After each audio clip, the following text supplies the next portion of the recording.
Guys, welcome sa mga istorya nga daghan kang makatunan. So niini mga istorya nato daghan kang mapupo nga mga dagkong pagtulunan sa kinabuhi. So karon guys, ang ato ang istorya kini sa taong dili makapugong sa iyang kasuko. Or usa ka ba sa tawo nga dili makapugong sa imong kasuko? Paminawa kining maong istorya. Para masabtan nimo guys, inani ang unod sa ato ang istorya.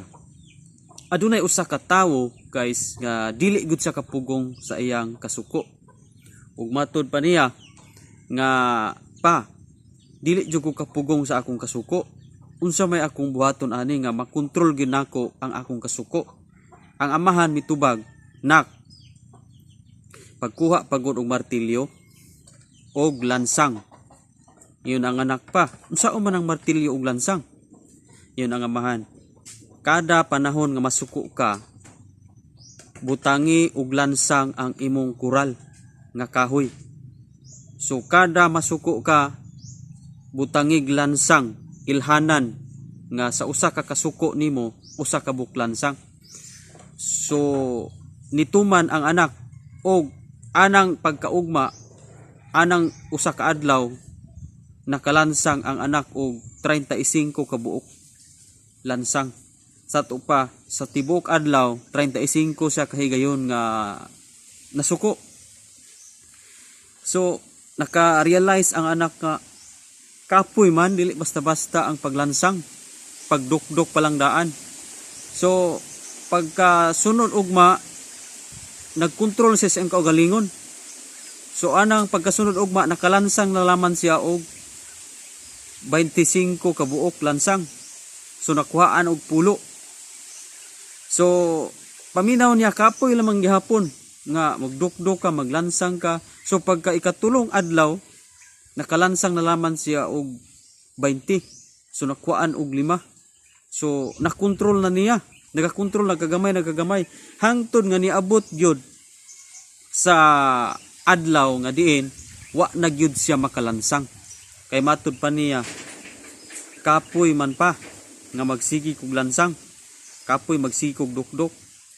So munang nakontrol nako ang ako ang kasuko na. Salamat sa Ginoo. So niyon ang amahan, nak, kanang imo mga nalansang ibta sugod na pud siya ibot mga kaigsuunan, ug sadyang naibot na niya tanan ang lansang. Niyon ang amahan, tanawa ang inibtan sa lansang, di ba? Bisan og wala na ka nasuko pero ang inibtan sa langsang naara gyapon, dili gyapon mapanas. Ang bangag, ang lungag nga kinuhaan sa lansang dili gyapon mapanas. Iyon ana ang kasuko, nak.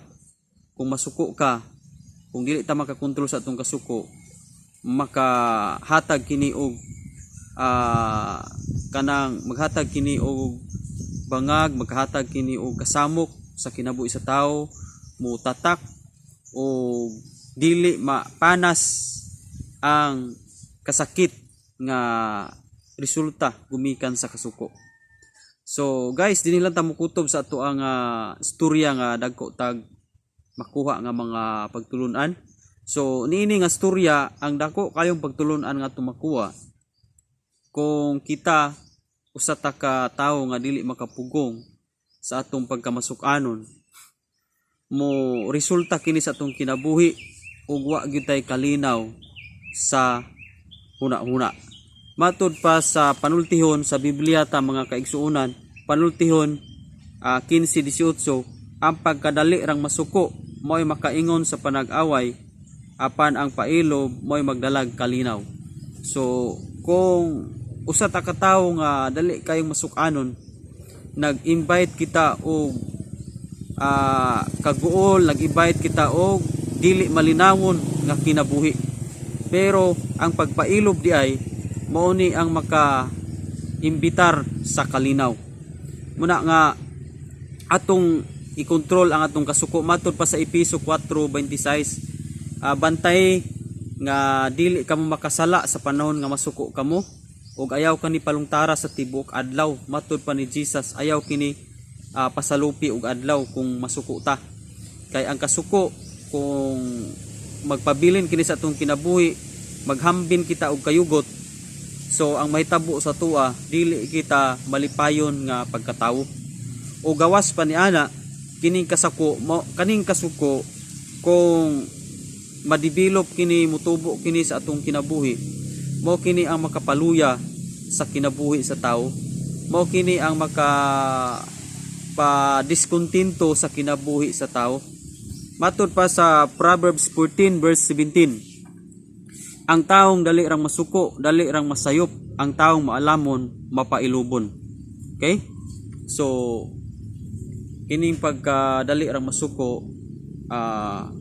dali ra gutang masipyat, dali ratang masayop. So, katong mga kasipyatan, okay? Muni ang makapaluya sa atong kinabuhi. Tanawa tong maong anak nga wa pa siya makakontrol sa ang kasuko. Kada adlaw sige siyang lansang, sige siyang dukdok. So kapoy sa siyang kinabuhi. So kaning kasuko mo ni makapakapoy, may makapaluya sa atong kinabuhi. Okay? Pero kung makakontrol ta sa atong kasuko, matawag kita og mapailubon og maalamon og mawala ang atuang kakapoy sa atong kinabuhi, ilabi na gustong pagpangalagan sa Ginoo. So atong yampo sa Ginoo nga ma-minimize or kung mahimo ipakuha gyud nato sa Ginoo ang atong pagkamasuk-anon aron dili ta kapuyon sa atuang pagkinabuhi nining kalibutana. Okay? Muna nga atong ibutang sa tong una importante gid kayo nga makakontrol ta sa kasuko. Okay? So dinhi lang ta kutob guys ato ang sambingay karon o sa ato ang storya nga dagko tag mga lesson nga makuha. Hopefully nga nakahatag kita og mga pagtulunan labi na sa mga tawo nga dali kayong masuko, makahimo dayon og sakit ng mga pulong og mga pagpakasala. Ang uban mo patay, ang uban mo tungod silang kasuko ipahungaw nila.